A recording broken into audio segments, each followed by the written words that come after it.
Yeah, perfect. Okay, so let's begin with the session.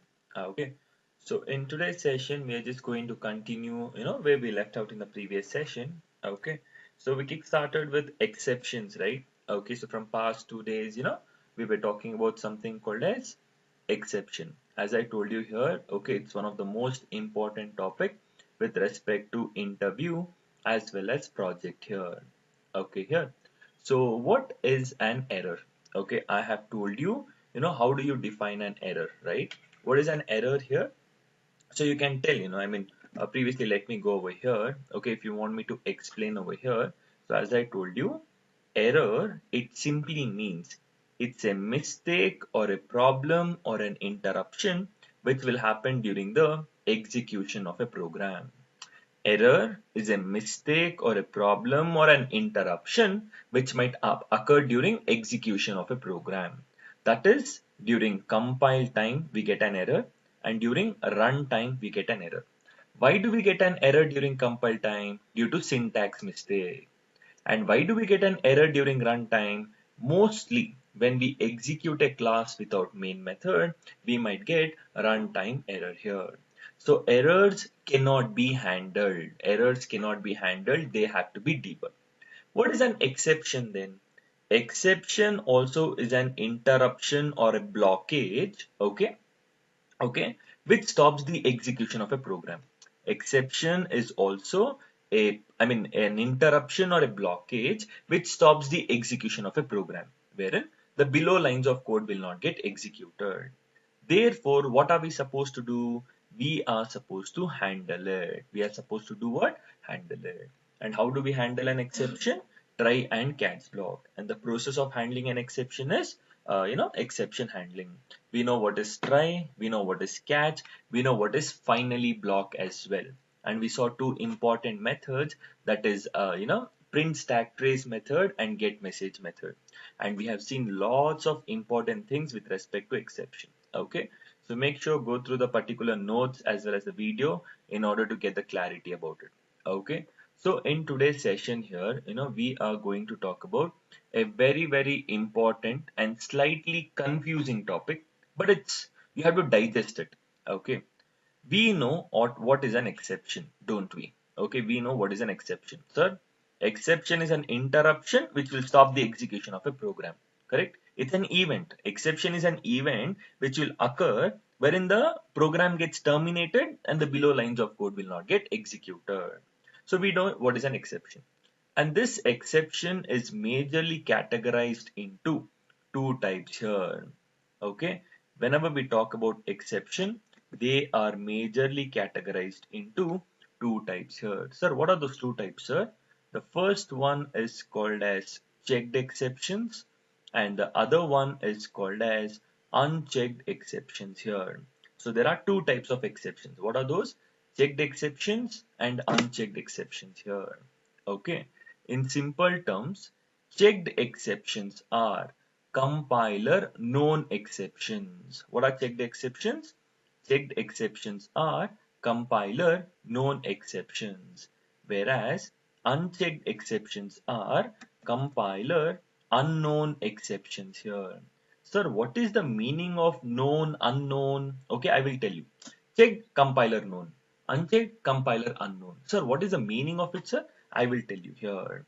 Okay, and all the checked exceptions should be handled. Okay, you need to handle all the exceptions, but this should be handled immediately. Okay, checked exception should always be handled immediately, whereas unchecked exception should be handled. Okay, even all the exceptions should be handled, but not immediately here. Okay, this is what we are supposed to understand here. And the last point under that here is all the checked exceptions will inherit, meaning it will extend exception class. All the exceptions, checked exceptions will inherit the exception class directly, and all the unchecked exceptions will inherit, meaning extends a runtime exception class. Okay, so this is what we are supposed to understand. Okay, so this is what we are supposed to understand with respect to the data here, runtime exception class here. Okay, this is all about it. Clear, guys? Okay, so now I'm gonna prove it practically. Okay, over here you will not understand anything over here. Okay, so I go back to my Eclipse wherein I'm going to explain the process over here. We already have created a project called as exception handling. Under that, let me create a package. Okay, let me create a package, and the package name, you can give it as JSpiders. Okay, I'll just give the package name as JSpiders. Under JSpiders over here, let me create a class here. Control N. I create a class and the class name is A. Okay, I create a class called as A over here. So you have to just observe what is happening over here. So I have a class called as A and I have my main method wherein, okay, I have to, wherein the execution will generally begin from. I have my main method. So I have a class and I have my main method wherein the execution is beginning from. So now here guys, when I tell sys out control space bar, okay, when I tell sys out control space bar, we get the print statement over here. Now when I tell 10 divided by 0 here, as soon as I 10 divided by 0 here, we know that, I know that it will give an exception. Okay, I know that it will give an exception, but the compiler does not know it. Therefore, I execute the program. See, I execute the program here and then I get to know the exception here. See, exception in thread main, java.lang.arithmetic exception. We are dividing by 0 and the line number is 7. So, arithmetic exception is an example for, okay, arithmetic exception is an example for checked exception, unchecked exception here. Okay, why sir it is an example for unchecked exception? Because arithmetic exceptions are compiler unknown exceptions. Okay, that is unchecked exception. So we need to handle it, guys. We need to handle that. But the compiler is not forcing us to handle it immediately. As soon as I tell 10 divided by 0, the compiler is not forcing us to handle immediately. Clear? Similarly, we have patience. Next 15 minutes you need to have patience. I'll create one more class called as B. Okay, and now I will have my main method wherein the execution will begin from. Now when I create an array here, okay, see, I just create an array over here, 10, 20, 30 over here, and I just try to print it as sys out a of 1000. Okay, a of 1000 here. So as soon as I write this particular data over here, okay, as soon as I write this particular data over here, we know that when I tell a of 1000, we don't have any index position as 1000, right? We don't have any index position as 1000. But now we know that it will give an exception. You know it, I know it, but the compiler does not know it. So when I execute it, I get to know, okay, we are getting an exception called as array index out of bound exception here. So it is still compiler unknown. It is unknown to the compiler. Therefore, even array index out of bound exception is an example for unchecked exception. Why? It is unknown to the compiler and we need to handle it. But the compiler is not forcing us to handle it immediately. Okay. Now here, look at the next example which I give. I create a class called as C. Okay, and I will have my main method wherein the execution will always begin from. Okay, so now here, I'll have one for loop. Okay, everyone knows what is the functionality of for loop, right? So long back we started with it. Okay, I plus plus here, and over here I'm just going to start it from. Okay, here I'm just going to print the value of I here. So here, what is happening over here?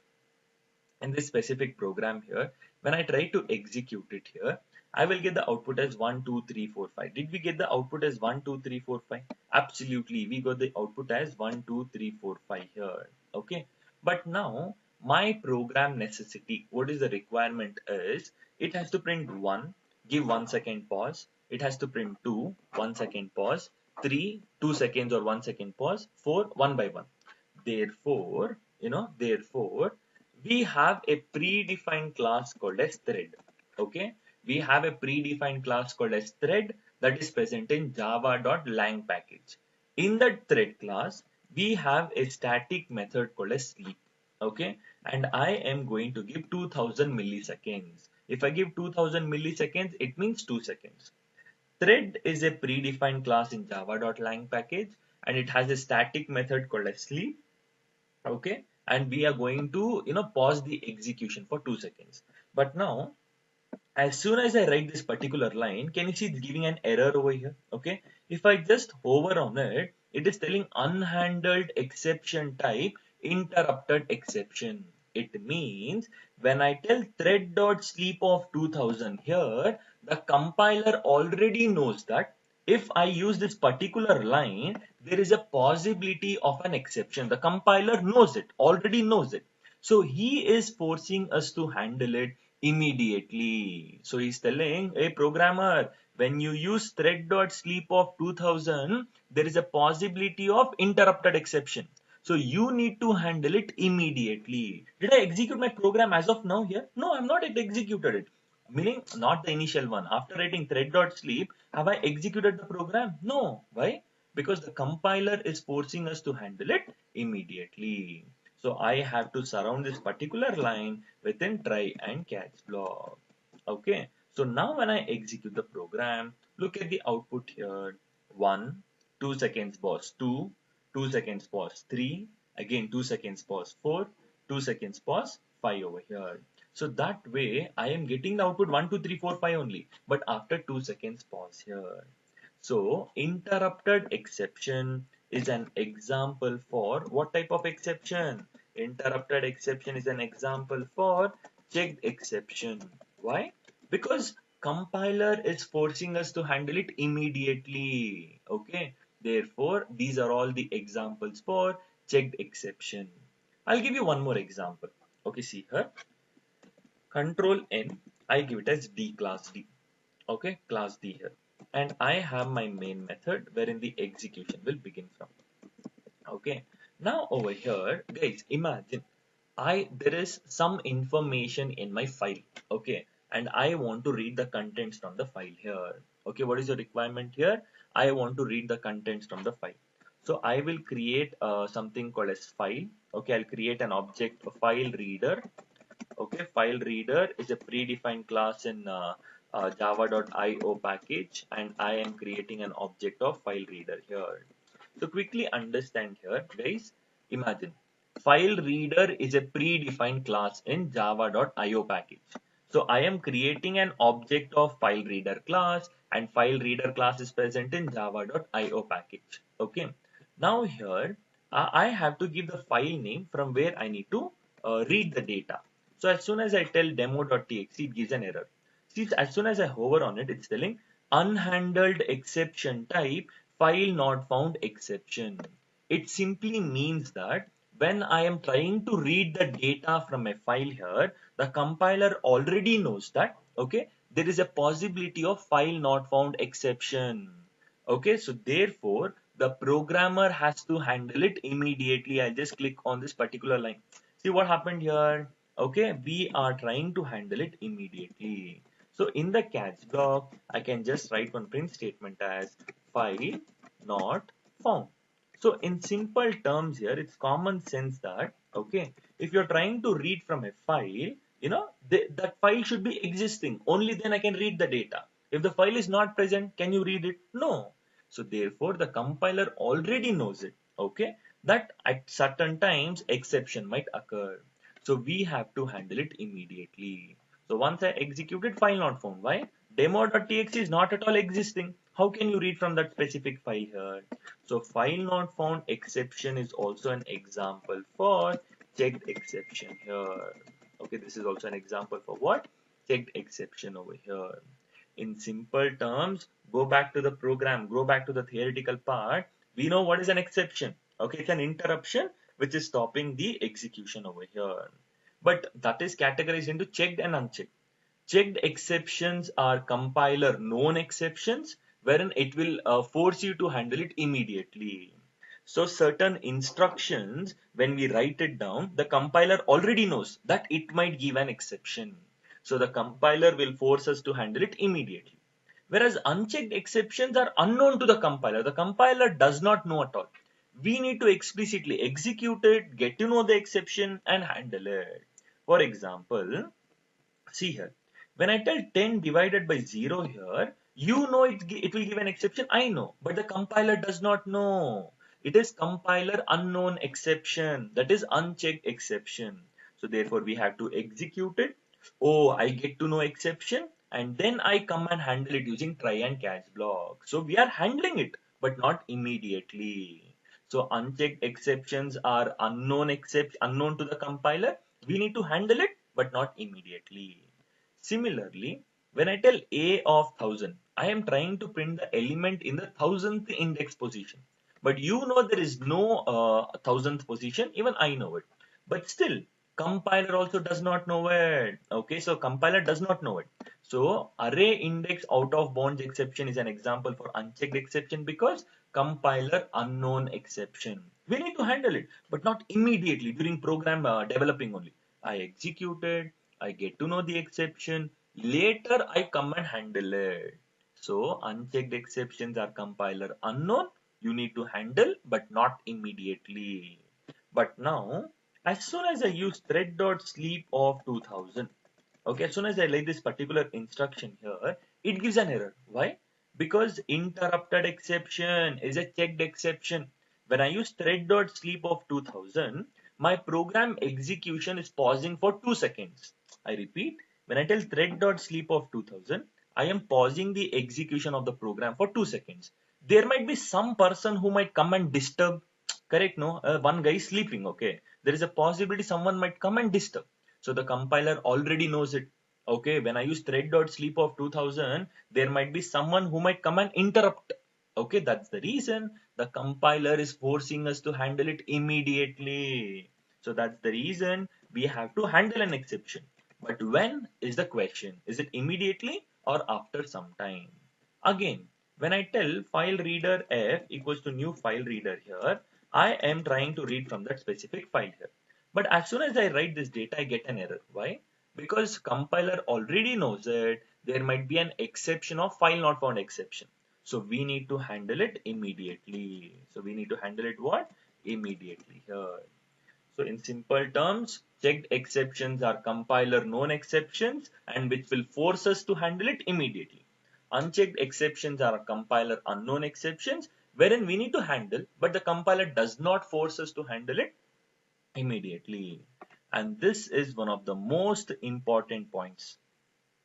All the checked exceptions will inherit the exception class directly, and all the unchecked exceptions will inherit the runtime exception class directly. So all unchecked exceptions are subclasses of runtime exception, and all checked exceptions are subclasses of exception class. So never ever forget this particular point here. Clear everyone here? Okay. So this is what we are supposed to understand here. So if you go back over here, if I go back to interrupted exception, press Control on your keyboard, over on it, click on it here. So if I just click on it, can you see? Interrupted exception is a checked exception which is inheriting exception class. Okay. Therefore, all the checked exceptions will inherit the exception class. Again, go to arithmetic exception, over and click on it here. See here, arithmetic exception is an unchecked exception. So therefore, it is inheriting the runtime exception class. So all the checked exceptions will inherit the exception class and all the unchecked exceptions will inherit the runtime exception class. So this is all about checked and unchecked here. It's easy, but we just need to digest what is happening over here. Clear? So now tell me, do you all have any questions with respect to checked and unchecked here? But we need to talk about throws also, which I'll be talking it in some time. But as of now, any questions with respect to checked and unchecked here?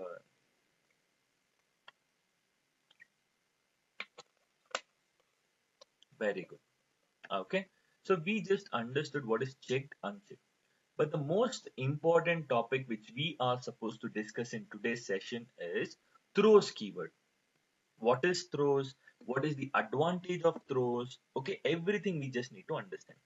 Look at the definition what I have here, just read out once, okay, and I'll explain it. And then again we'll come back to the definition and see. What is throws? throws is an indication to the caller about the possibility of an exception. Okay. In other words, it is used to propagate an exception. Generally, throws is used with checked exceptions, and we use it with methods only, but we can use it with constructors as well. You just read it, probably you wouldn't have understood anything. Okay, okay. So now let us try to understand the working of it. Just read out the points here. Okay, read out once. Later we'll go and understand what is happening over here. What is the meaning of it here? Okay, so just have a look at it once. Read it once. Okay, that's more than sufficient. 10 seconds. Read it.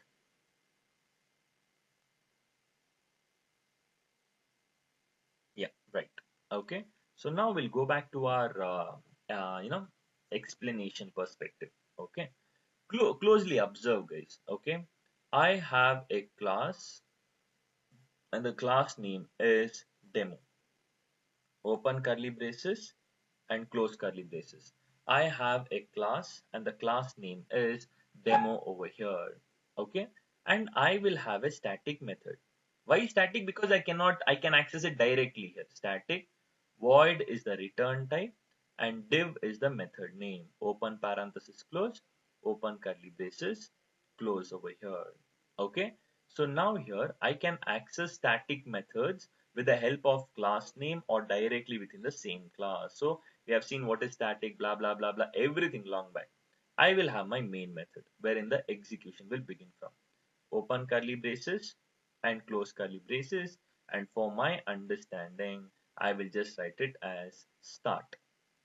Okay, I can just write it as start, and at the bottom I can just write it as end over here. Okay, I can just write it as end over here.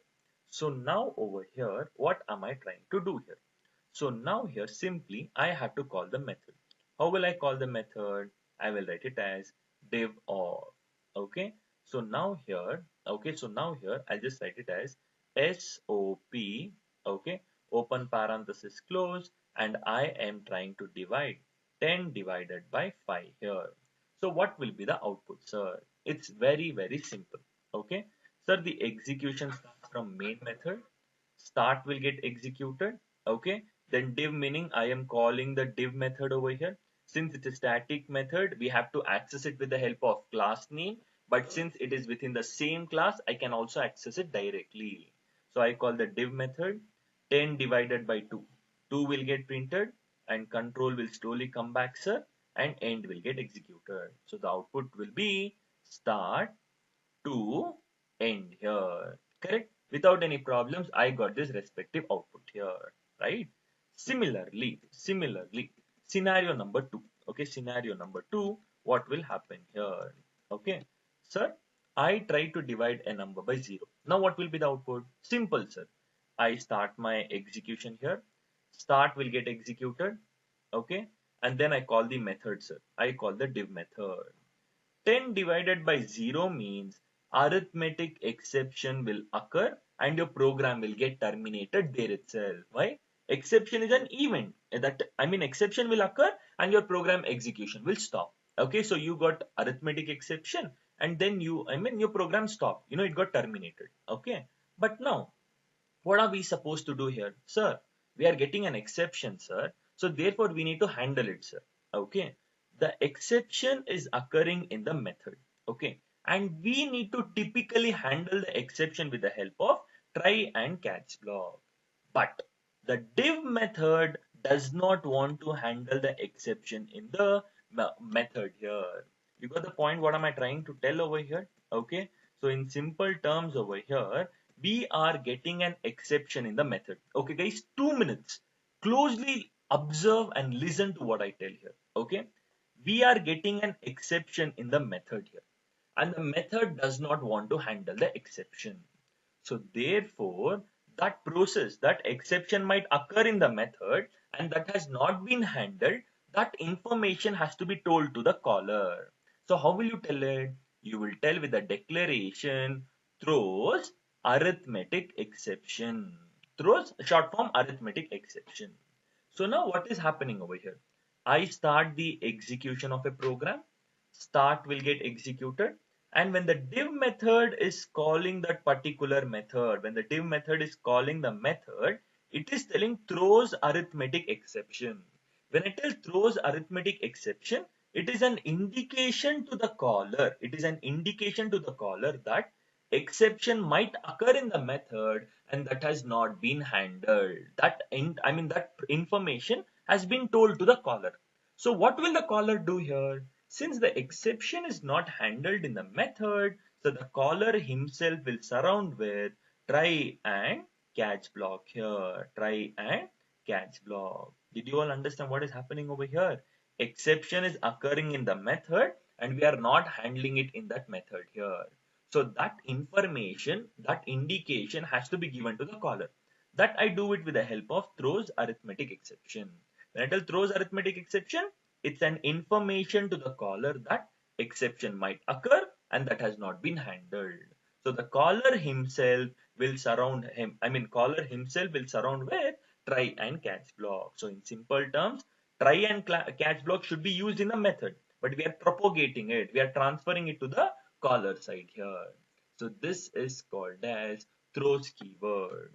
Okay. I will give you a couple of examples in order to understand it beautifully, but you just need to have the patience level. Okay. Patience, patience, patience. Okay. Now, I will create a class called as demo here. Okay, I'll create a class called as demo and you will have a static method. If it is static method, I can call it directly. Ashte. It's not that you have to make use of static method only. Okay, now, and I will have my main method wherein the execution will begin from. So I'll just write it as sysout start for my understanding, sysout end for my understanding over here. So I have written start and end over here. Okay. Now within the div method, I'm just giving it as 10 divided by 2 here. So what will be the output as of now, guys? What will be the output of as of now here? Will I get 5 or will I get 2 here? What will I get? Will I get 5 or will I get 2 here? Tell me no, tell me no. What will be the output?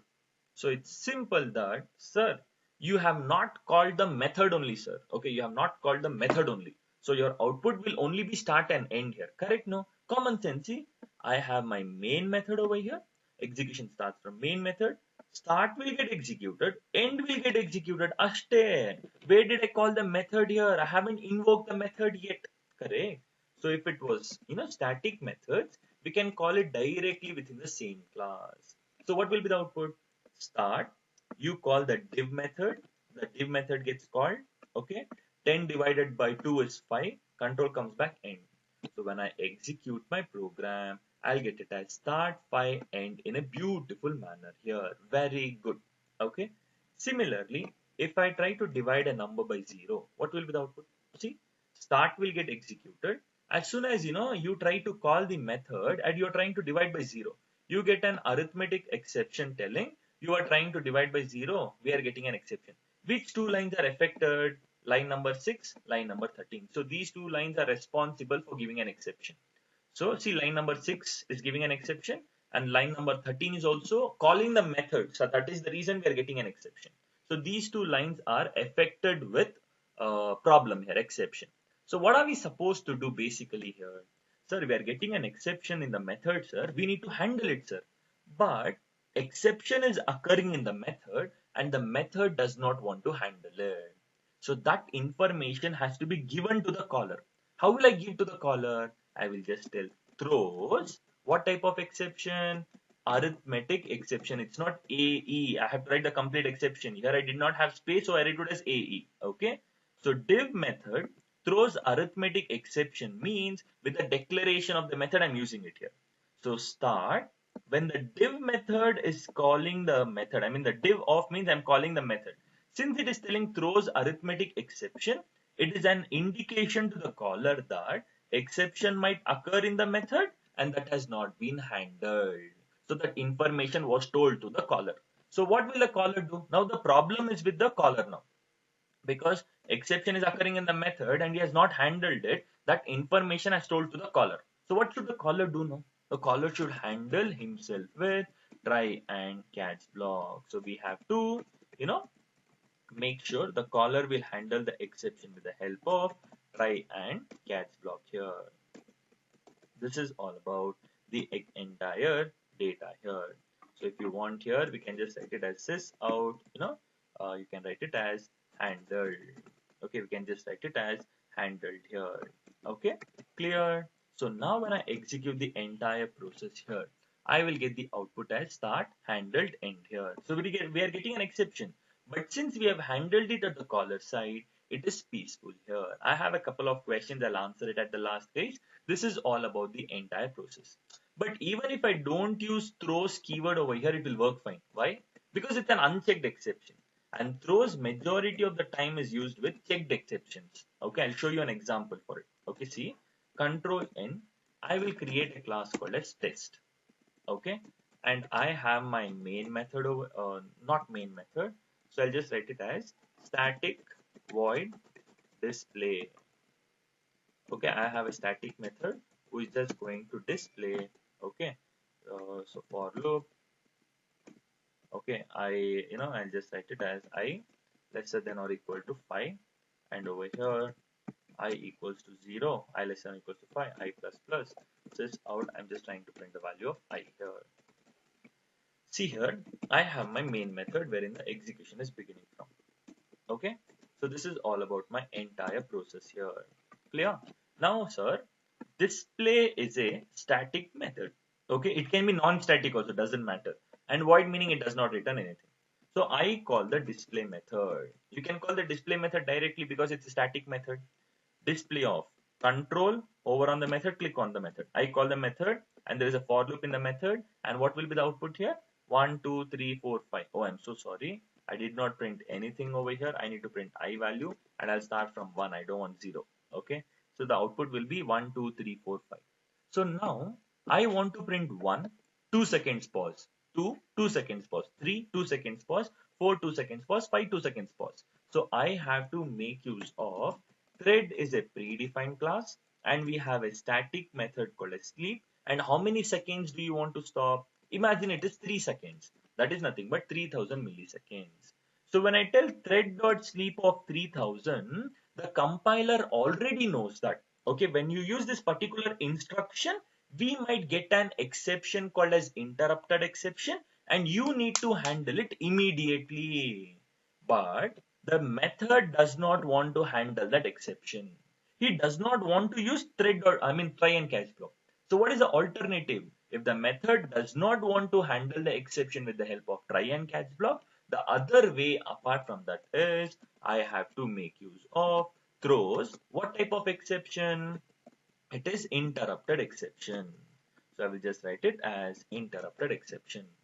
So when I try to call, see, display of, I am trying to call that method, but that method is telling throws interrupted exception. What is the meaning of throws interrupted exception? It means in the method here, there is a possibility of interrupted exception and that has not been handled. There is a possibility of interrupted exception and that has not been handled. That information is told to the caller. When I tell throws interrupted exception, that information has been told to the caller. So what should the caller do now? The caller should surround himself with try and catch block. Okay, the exception was occurring in the method and that exception is not handled. So we have to inform the caller about the possibility of that particular exception so that he can handle it. So this is all about the entire process. So it's handled now. Okay, it's handled because checked exception should be handled immediately and I have handled it. So I am getting the expected output here. Okay, this is all about the entire process. Now there's one small question. Okay, see here, sir.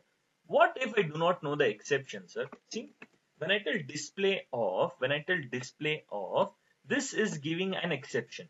We need to handle it immediately. But the method does not want to handle it immediately. I mean, does not want to handle with the help of try and catch block. So the optional way is to use throws only. Though through make use of throws only. Okay, but if I do not know the exception name, what I can do it? I can directly write it as exception. So it means display method. Okay, there is a possibility of an exception and that has not been handled. So that is the meaning of throws exception.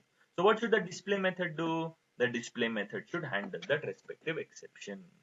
See, the exception thrown is exception and we are trying to handle it with the help of exception.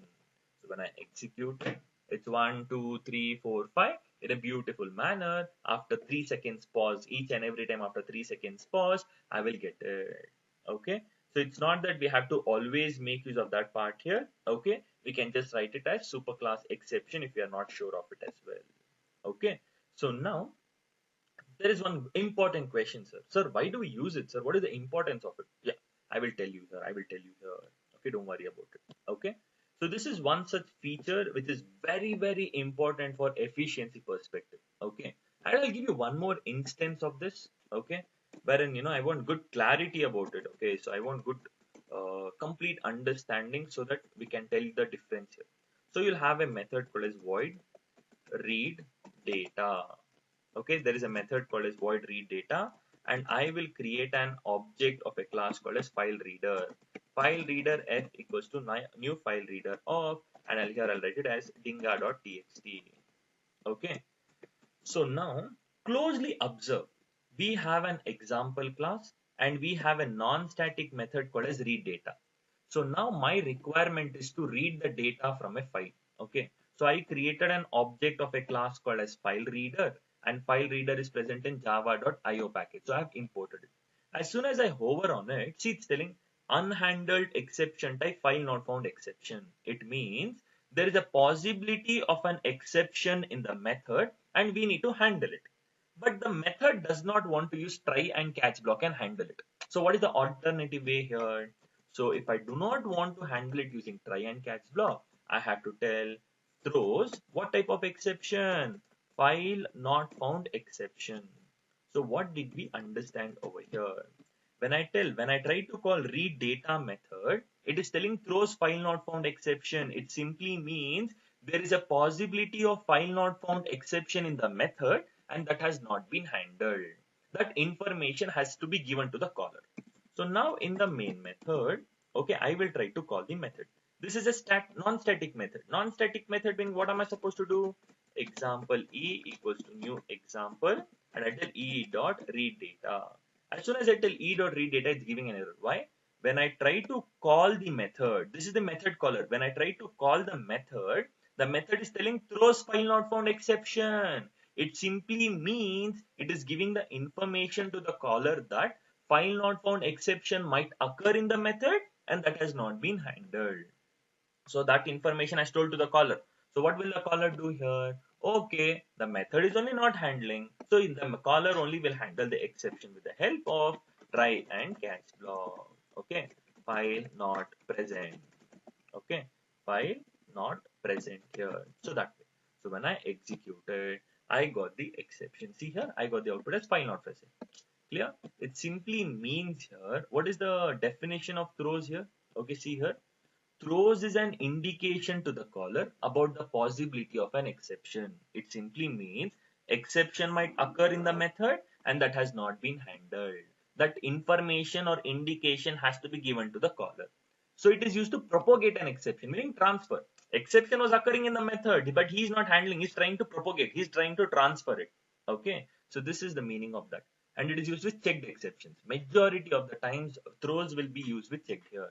We can use it with constructors also, but majority of the time we use it with methods only. Okay, so this is all about the importance of throws here. Okay, I hope you understood what is throws, but what is the important of this particular feature, sir? What is the advantage of it, sir? I will give you one scenario.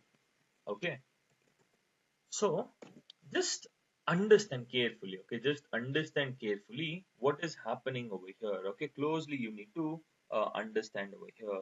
Okay, so now here, okay, so here imagine I have a class here. Okay, I have a beautiful class here. Okay, closely observe guys. And in that class, I have M1 method, I have M2 method, okay, and I have M3 method. Okay, so now in simple terms here, there are three methods: M1 method, M2 method, and M3 method. And in all the three methods, there is an exception. In all the three methods, there is a possibility of an exception. What are we supposed to do? Try and catch, try and catch, try and catch. Clear? We have a class and we have three methods. That is M1, M2, M3. and all the three methods are giving an exception. So we are handling try catch, try catch, try catch. We have handled it successfully. Okay, now done. Now I want to call the method. I call M1 off. Okay, I call M1 off. I slowly call the method. Exception is occurring. Since it is handled with the help of try and catch block, it will get executed and the control will come back. And I am done. I am done with my execution. I'm done. Okay, I'm happy. I'm done with the execution. Okay, but now tell me, your execution is done. But there is M2 method and M3 method, okay, which you have not called, which you have not used at all. But don't you think so? Unnecessarily, I have handled it with the help of try and catch block here. M2 method and M3 method, I'm not trying to invoke, I'm not trying to use it, but unnecessarily, I have handled it with the help of try and catch block, try and catch block. This is misuse of costly resources. Okay. So therefore, I can make use of the solution for it. I can make it a bit efficient for it. How, sir? Simple, simple, simple. So now I have the same class and I have the same three methods. M1 method, okay, M2 method and M3 method. The same three methods are there. In all the three methods, exception is occurring. Exception, exception, exception. There is a class and there is three methods. In all the three methods, exception is occurring here. So what are we supposed to do? Handle it. But I will not handle here. I'll tell throws exception, throws exception, throws exception. So we are getting in all, we are getting exceptions in all the methods and we are not handling it. But we are just telling when you call that method, exception might occur. So now here I have to throws exception. I call the M1 method. I slowly call the M1 method. When I call the M1 method, it's telling throws exception. It simply means exception might occur in the method and that has not been handled. So when I tell throws exception, exception might occur in the method and that has not been handled. That information has been told to the caller. So what will the caller do? He will handle himself with try and catch block. He will handle with try and catch block. So M1 I call, okay, exception will occur since it is handled using try and catch block. Doesn't matter, your program execution will happen in a smooth way. You're done with the execution. But in this particular scenario, M2 method is not called, M3 method is not called. Have we handled the exception unnecessarily? No.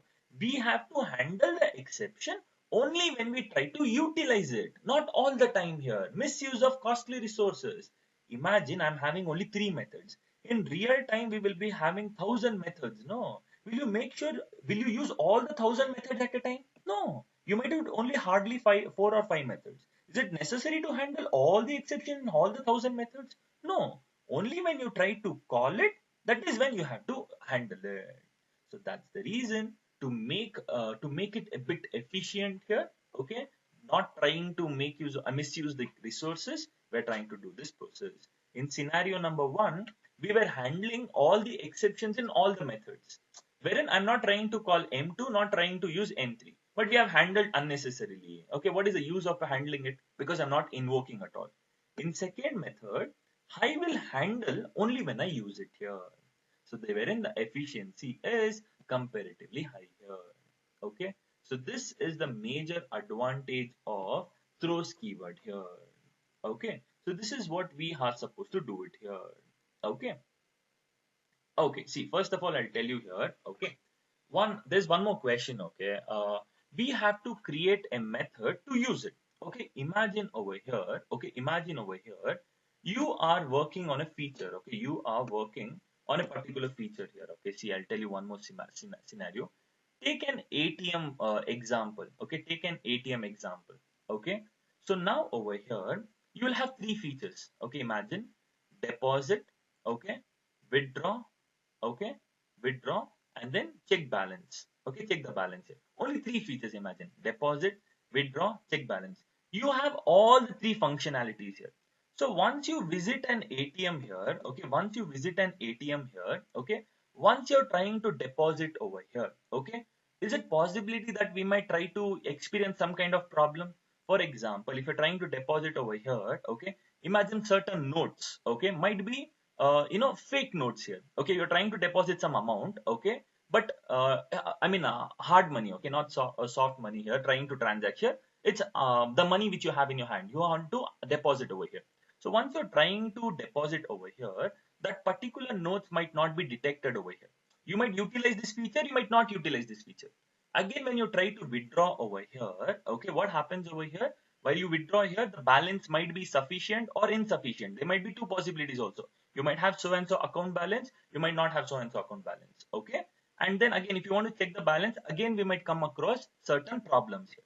So now you visit an ATM here, and is it important? Will you use deposit, withdraw, check balance? Will you use all the three features? No, those features are available here. Once you go to an ATM here, you can either deposit or withdraw or check balance, right? You might do all the three, or you might do one feature, you might do two features, it depends here. But if I generally handle the exception everywhere over here, don't you think so? It's misuse of the data here. It's misuse of the resources here. If you're utilizing the feature called as deposit, that is when we are supposed to handle it. Correct. In your utilizing the feature called as withdraw, and there might be 1,000 people here. Okay, not one or two people will be using it. So therefore, we will have those features here. Okay, deposit, withdraw, balance, blah blah blah blah blah blah. FD, recurring deposit, loans, credit card, debit card. So many features we have, but we might come across so many problems also. Is it necessary to handle it all the time here? No. Only when I use this feature, we will try to handle it. So that way, we are trying to avoid that particular feature over here. Okay, misuse of costly resources here. That's it. Okay. Now, did you get the clarity here? Developers will create it. Okay, in simple terms here, as a developer here, I will have 1,000 features, 1,000 methods here. Okay, but as the user, the client, he might not use all the 1,000 features, right? All the 1,000 methods here. Only when he uses it, that is wherein he has to handle it at the caller side here. So that way we're trying to just avoid that part here, complexity reduction here. That's it. That's the major advantage of it. Okay.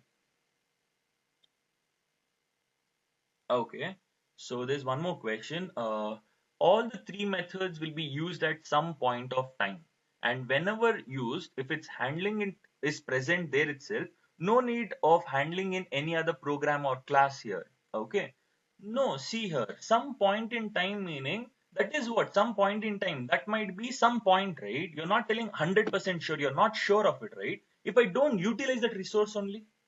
See, you're talking about one or two features. Imagine of a larger perspective here. If you're working on an e-commerce application here, there are so many things which will be available.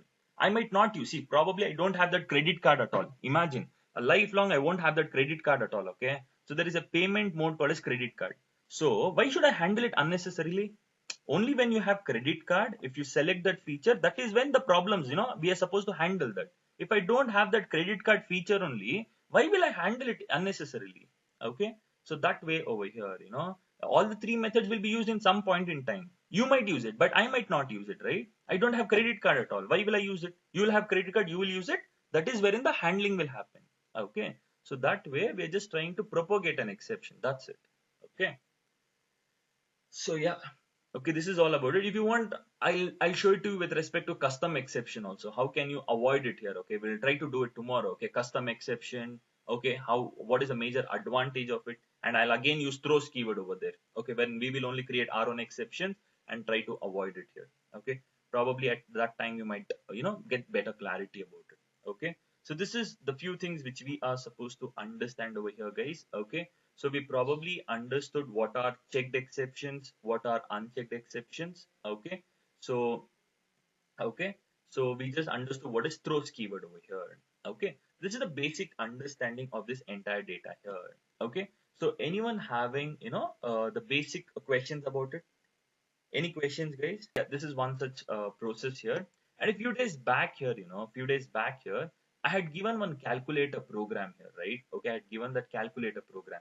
I hope, majority of you had sent it to me. Okay. So let me try to, we have time, right? Okay. So let me try to do this program here. Okay. So here, control N. Okay. I will create I will create a package. Package name is, I'll just give it as example. Okay, under that package I will create a class, and the class name is calculator. Okay, this is nowhere related to exceptions, guys. Okay, it's an independent topic which I'm trying to do. So this is what I told. There is a calculator class, okay, and you will have, okay, four methods. Add method, which will accept two arguments, int a, int b, and that has to return the sum of two numbers, int a plus b. And over here, I have to write the return type as int. Why?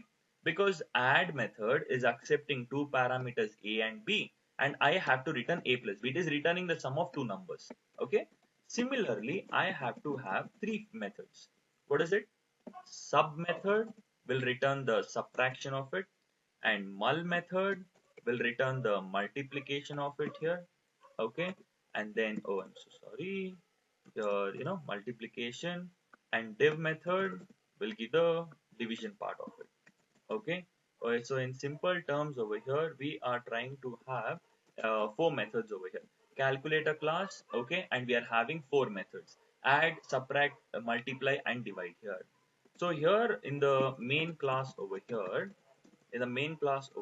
what will I do here? It's simple.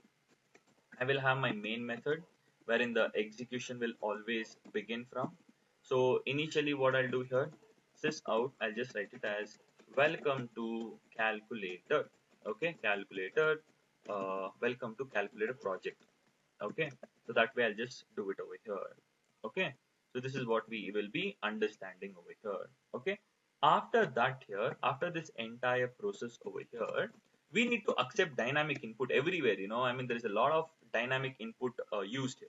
So I will create an object of scanner. You can create it anywhere. Scanner scan equals to new scanner of. Okay, you need to accept dynamic input, and you will pass system dot in over here. Okay, so after that here I'll tell sys out, okay, one for addition. Okay, I'll just tell enter choice, enter choice. Okay, enter choice. Before that I will just write it as one for addition. Okay, slash n means it goes to the new line. Two for subtraction. Okay, slash n, slash n. 3 for multiplication, then I can go to the new line. I can just tell sys out 4 for division, and slash n 5 for exit. Okay, so once you just execute the program here, look what is happening over here. Welcome to calculator project. 1 for addition, 2 for subtraction, 3 for multiplication, 4 for division, 5 for exit, and enter choice. That's it. So you have to accept the choice into a variable. Int choice equals to scan dot next int here. Okay, so this is one feature here. And then here, I'm not implementing abstraction over here. You can do it. Okay, you can create an abstraction process also. Okay, how will you do it also? I'll tell you here. Okay, so first of all, you have to create an object of calculator class, I believe. Correct? Calculator c equals to new calculator of. I create an object of calculator because I need to keep on calling that respective methods here. Switch off choice. If it is case 1, okay, it simply means addition.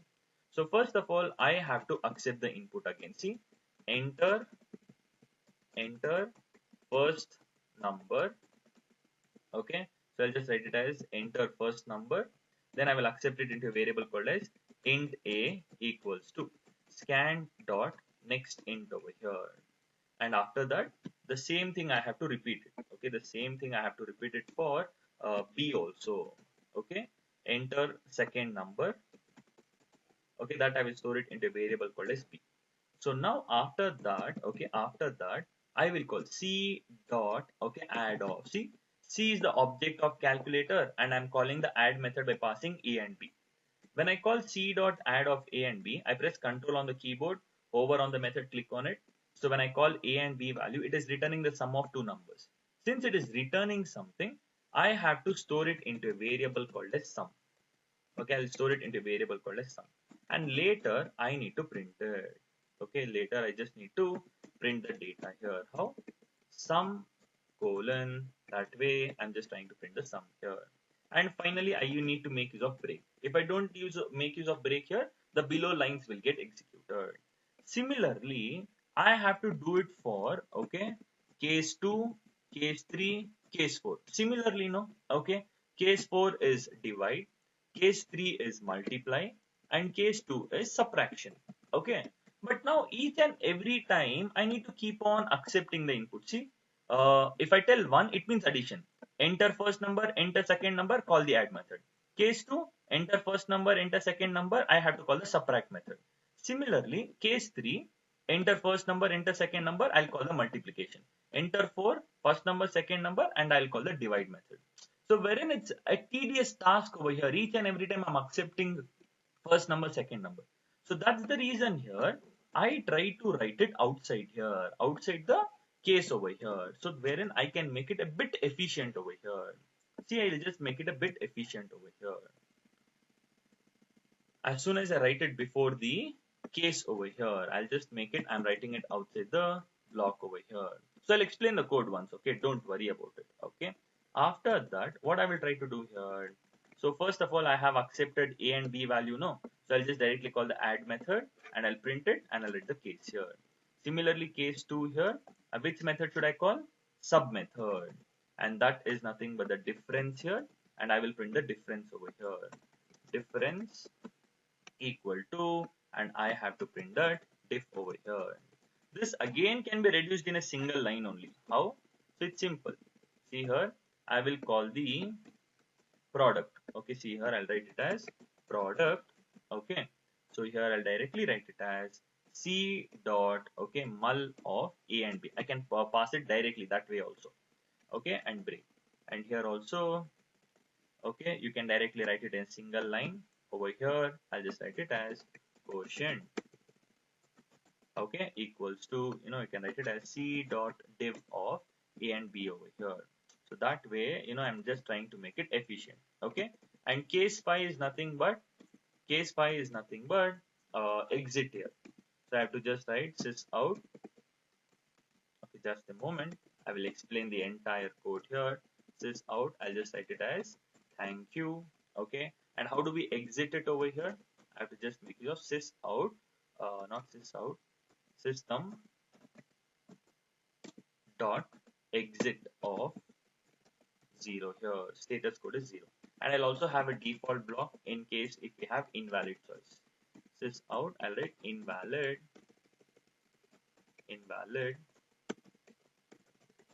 choice here. Okay. This is all about the entire process. After the switch statement, I can have one block in order to just differentiate it. Okay, this is all about my entire program here.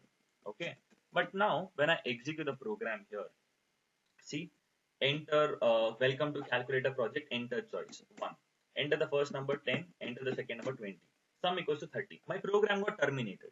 But I have to keep on looping this, right? I have to keep on repeating this entire process until I tell stop. That is the reason here I have to write this entire data within while of true. Okay, whatever you have to repeat it for n number of times, you have to write it within while loop.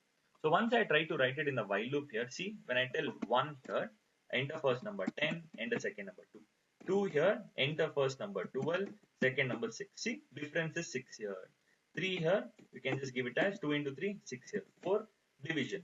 So I'll read it as 45, okay, and divided by 5. I get it as 9. So if I give 65, see, enter second number. So what is happening over here, So I hope you all understood what is happening in the calculator class. Sir, calculator is a simple class, sir, wherein we have 4 methods here. Add, subtract, divide, multiply. And it is returning this respective output here. In the main class over here, we have created an object of scanner because we want to accept dynamic input. And we have created an object of calculator because we have to call those add method, subtract method and all. They are all non-static methods. So welcome to calculator project will be printed. And I am writing everything within while of true because I have to keep on looping here. So first of all, this will get printed. 1 for addition, 2 for subtraction, 3 multiplication, 4 division, 5 exit. Whatever choice I give, it will be accepted. So why have I written it outside here? Enter first number, enter second number is because if I write it 1 here, I have to tell enter A, enter B. 2, enter A, enter B. I have to keep on accepting multiple times here. So that's the reason here I have written it outside here. Okay, switch statement. But the problem over here is, Even if I give invalid input over here, okay, invalid input over here, 65, it is accepting enter A, enter B. Now it is telling invalid choice here. As soon as I tell invalid choice, why am I accepting the input here? If I tell 1, it should accept. 2, it should accept. 3, 4, yes, it should accept. Because I am trying to perform addition, subtraction, multiplication and division. If I tell 5 or 6 or 7, it's invalid choice. Why is it is accepting the input? See, even if I tell 5 here, I am trying to exit it. Enter first number, enter second number, thank you. But why should it accept?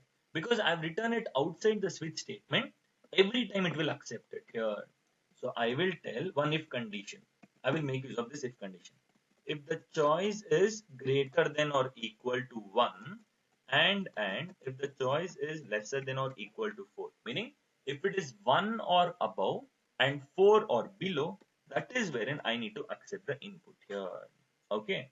But now here it works fine. See, if the choice is 1, 2, 3, 4, only when it is 1, 2, 3, 4, I will accept the input. Apart from that, I will not accept. But why is it giving an error over here? This A and B are giving an error over here. Why? Because see, A and B is giving an error. Why?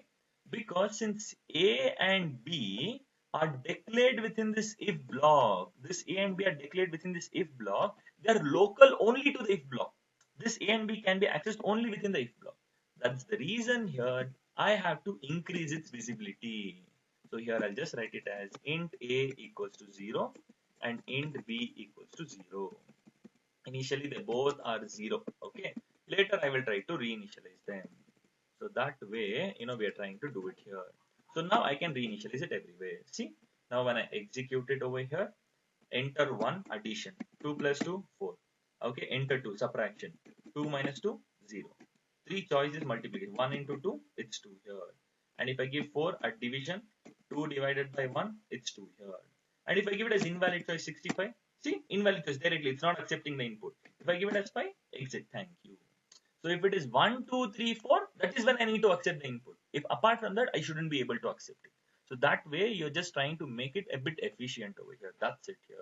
Okay. So this is all about the advantage of it. But now press Control on the keyboard, over on the method. See, wherein the implementation is easily visible. No, what is abstraction over here? I have to avoid the implementation, right? Press Control on the keyboard, hover on the method. I click on it. See, the implementation is easily visible. So you can have, okay, you can have an interface over here. I will create an interface called as calculator, okay, and you'll have 4 abstract methods. Add of int a comma int b. So how many abstract methods will you have? You will have 4 abstract methods, okay, int a comma int b. So that way, interface in an interface, all the abstract methods are automatically, all the methods are automatically public and abstract here. So we're just trying to have 4 abstract methods here.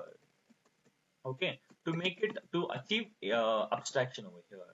So this is an interface called as calculator, wherein it has 4 abstract methods called as add, subtract, mul, and divide. So now you'll have a class called as calculator IMPL, implementation class. Okay, calculator IMPL. So now over here, how am I supposed to implement it? Calculator IMPL implements calculator interface, and I have to override all the methods over here. See, annotation, override. Okay. Similarly, I have to copy paste it everywhere. Okay, because they are all overridden methods. Okay, they're all overridden methods. But still, it's giving an error. Why? Why is it giving an error, guys? Any idea? Sir, when a class is implementing an interface, we have to override the abstract methods. But since those abstract methods are public here, we have to mandatorily write it as public here because the access specifier should be same or of higher visibility. So what are the rules for achieving abstraction over here? Oh, I'm so sorry here. The return type is int, no? So I have to change the return type as int also because it's not void because it is returning something. So it works fine. See, rule number 1 for achieving abstraction, I have to make use of an interface and I have all the abstract methods. Okay. Rule number two is we have to achieve easy relationship and we are supposed to override those abstract methods. Got the clarity? 3 rules done. What is it? Make use of an interface and have abstract methods. then make use of a class which will implement the interface and override all the methods here. And over here I need to achieve upcasting. How will I achieve upcasting over here? It's simple. Creating an object of subclass and storing its address into a reference of type super interface or superclass. The interface name is calculator and the implementation class is calculator IMPL. Now when I execute the program here, it works absolutely fine. One, see, if you give anything, it will work fine here. Okay, divided by 3, it works fine. If I tell 5 exit, done. But if I look at the implementation, see, hover, press control on your keyboard, hover on the method, it's taking me to the interface method wherein the implementation is not visible.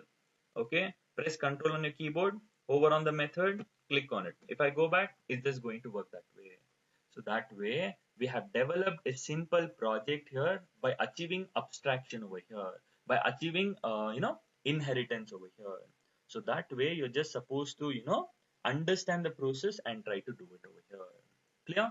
So what did we do over here? We created an interface called as calculator. It had 4 abstract methods. What are those? Add, subtract, mul, and divide. Here 4 abstract methods were addition, subtraction, multiplication, and division. So I had one implementation class which was implementing all those interfaces here. Okay, I mean it was implementing all the interface and we were trying to override it. Okay, and after that in the main class here we developed the business logic. How does the project will work here? Okay, so welcome to calculator project, and while of true meaning it keeps on looping until I tell stop. A while of true means loop. When I tell 5 it means stop. So I have done this entire program over here. So you can just look at the source code once. See, while of true I accept the input. And why is this if condition? Only when the choice is 1 and above, 4 and below, that is when we need to accept the input. And then I have to run the cases here. And that way we would be done with this entire project here. Okay. So this is all about the entire process, guys. Okay, so I'll be forwarding the code here. Try to work on it once, and if at all you have any confusions, let me know here. Okay. So this is all about the entire session, guys. Okay.